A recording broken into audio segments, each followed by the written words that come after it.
ನಮಸ್ಕಾರ ಆತ್ಮೀಯ ವೀಕ್ಷಕರೊಂದಕ್ಕೆ ಇವತ್ತೊಂದು ಪುಟ್ಟ ಶ್ಲೋಕವನ್ನು ನೋಡೋಣ.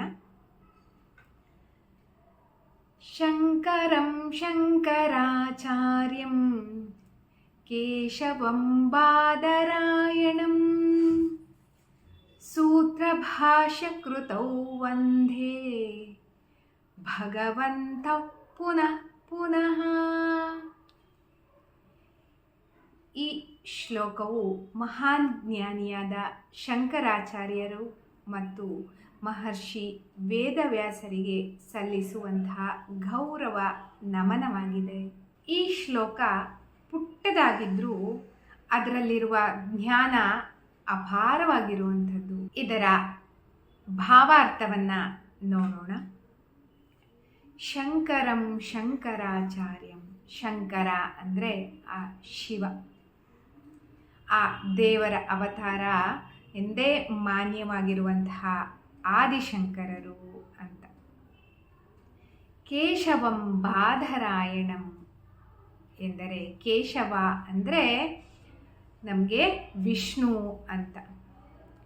ಅವರ ಅವತಾರವಾಗಿರುವ ಬಾದರಾಯಣರು ಅಂದರೆ ವೇದವ್ಯಾಸರು. ಸೂತ್ರಭಾಷ್ಯ ಕೃತಂ ವಂದೇ ಎಂದರೆ ವೇದವ್ಯಾಸರು ಬ್ರಹ್ಮಸೂತ್ರಗಳನ್ನು ರಚಿಸಿದರು. ಹಾಗೆಯೇ ಆದಿಶಂಕರರು ಅದಕ್ಕೆ ಸುಂದರವಾದ ಭಾಷ್ಯವನ್ನು ಬರೆದರು. ಭಗವಂತೌ ಪುನಃ ಪುನಃ. ಈ ಇಬ್ಬರು ಮಹಾನ್ ಜ್ಞಾನಿಗಳಿಗೆ, ಗುರುಗಳಿಗೆ ನಾನು ನಮಸ್ಕರಿಸುತ್ತೇನೆ ಅಂತ ಅರ್ಥ. ಈ ಶ್ಲೋಕವು ನಮಗೆ ಮಹತ್ವವಾದ ಅರ್ಥವನ್ನು ನೀಡುತ್ತೆ.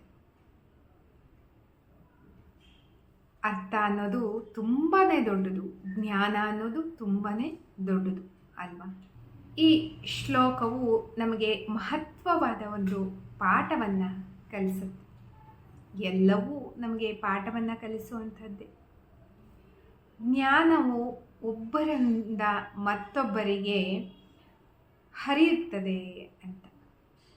ಹಾಗಾಗಿಯೇ ಗುರುಗಳು ಶಿಷ್ಯರನ್ನು ನೇಮಕ ಮಾಡಿಕೊಳ್ಳೋದು, ಶಿಷ್ಯಂದಿರಿಗೆ ತಮ್ಮ ಜ್ಞಾನವನ್ನು ಹರಿಸ್ತಾರೆ.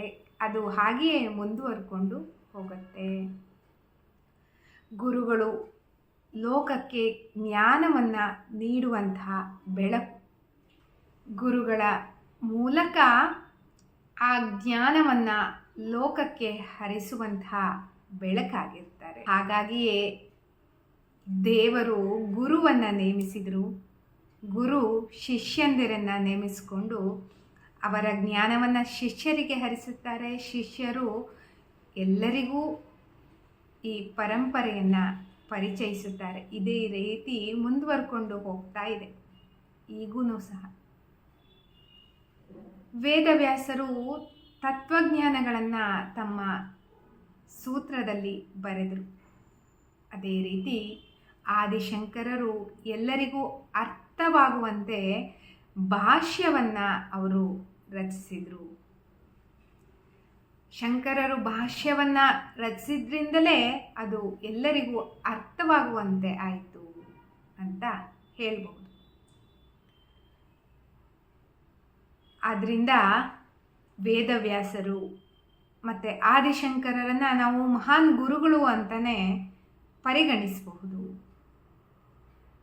ಆದ್ದರಿಂದ ಈ ಶ್ಲೋಕ ನಮಗೆ ಗುರುವಿನ ಮಹತ್ವವನ್ನು ಮತ್ತು ಗುರುವಿನ ಒಳಗೆ ಇರುವಂತಹ ಜ್ಞಾನವನ್ನು, ಜ್ಞಾನದ ಪರಂಪರೆಯನ್ನು ನೆನಪಿಸುತ್ತೆ.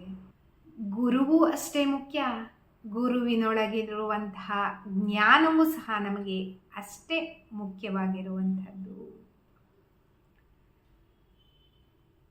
ಜ್ಞಾನ ಗೌರವಿಸುತ್ತೆ. ಜ್ಞಾನ ಎಲ್ಲರನ್ನು ಪರಿಚಯಿಸುತ್ತೆ. ಜೊತೆಗೆ ಜ್ಞಾನವನ್ನು ಗೌರವಿಸುವವರು ಜೀವನದಲ್ಲೂ ಸಹ ಮಹತ್ವವಾದ ಬೆಳಕನ್ನು ಕಂಡುಕೊಳ್ಳೋದಕ್ಕೆ ಸಾಧ್ಯ ಆಗುತ್ತೆ.